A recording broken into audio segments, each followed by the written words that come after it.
Oke, udah dulu ya, udah malam. Ya, Dadah. Oke, dadah. Sehat-sehat ya semuanya. stay safe. Dadah, see you. Juga. See Dadah. you.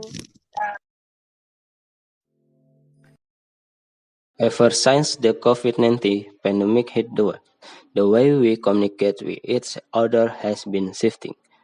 25-year-old Lina Artinovianti has not visited her parents in Garut, West Java for several months now.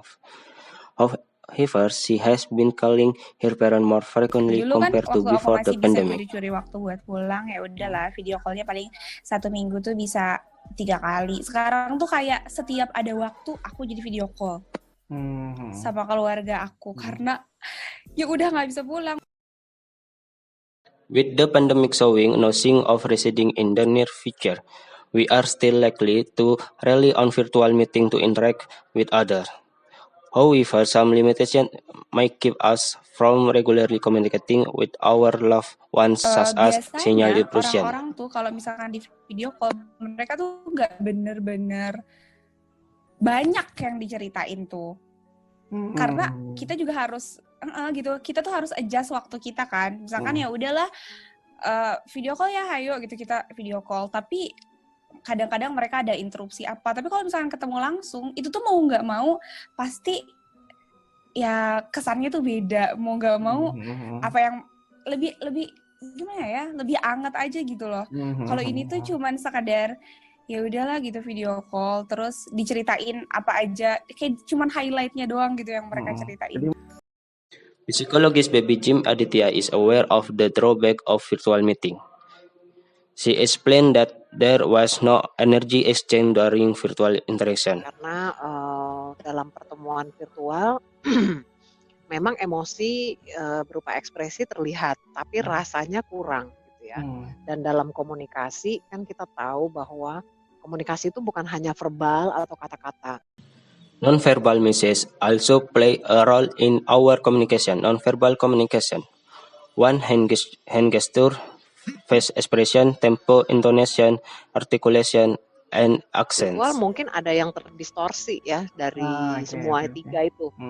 Mungkin karena jarak ya, karena mungkin jaringan tidak begitu sempurna sehingga ekspresi itu tidak seluruhnya tertangkap misalnya, atau gesture nggak seluruhnya kelihatan kan. Virtual interaction might cause people to feel more lonely, but Baby said it is not so different from face-to-face interaction, where we can feel lonely too despite being in the middle of a crowd. Kita kumpul-kumpul sama teman kita di warung kopi, ber-6, ber-8, ber-10, tapi masing-masing sibuk sama handphonenya masing-masing. Kita sibuk sama yang jauh, instead of sibuk sama yang deket kita. Mbok bertegur sapa, lu tadi gimana? Gimana kerjaan lu? Gimana ini itu? Enggak tuh. So, kenapa kita mesti ketemu secara fisik dong? Capek-capek, macet-macet ya, kalau menurut Mbak Baby. Dan actually, at the end kita merasa we are so lonely gitu, lonely in the crowd. COVID-19 has changed only shift way of communicating but also our daily habits.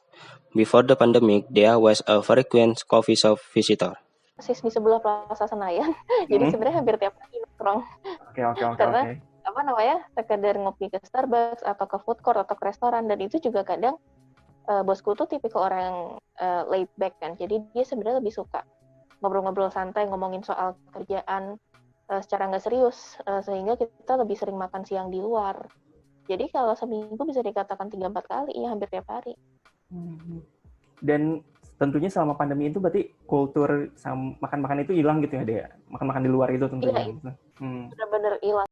This change of culture has affected many coffee shops, including Rolong Kopi in Tebet, South Jakarta. They have suffered a decline in sales because of Jakarta large-scale social distancing PSBB policy. Waktu adanya peraturan PSBB itu yang tidak boleh terima dine-in itu pengaruhnya sampai penurunan sales-nya sekitar 80%. When Jakarta entered its transitional PSBB phase in early June, customers start returning to Relung Kopi. The coffee shop now provides outdoor seating to help customer maintain a safe physical distance. Kita tahu kan dengan adanya COVID ini lebih baik berinteraksi itu di ruangan terbuka. Nah, jadi kita juga rajin untuk promo kalau selain kita menerapkan protokol kesehatan, kita juga beberapa foto video kita unggah di media sosial Rulung Kopi. Kalau ini loh beberapa spot di Rulung Kopi yang banyak sirkulasi udaranya, yang banyak ruangan terbukanya dan ruangannya spesies juga di indoor. Kita ngasih lihat foto atau apa yang berjarak, jadi orang mudah-mudahan merasa nyaman, tidak takut untuk datang ke Rulung Kopi, dan kita mastiin orang yang di Rulung Kopi itu harus memakai masker, kita pengecekan suhu tubuh, sanitizer.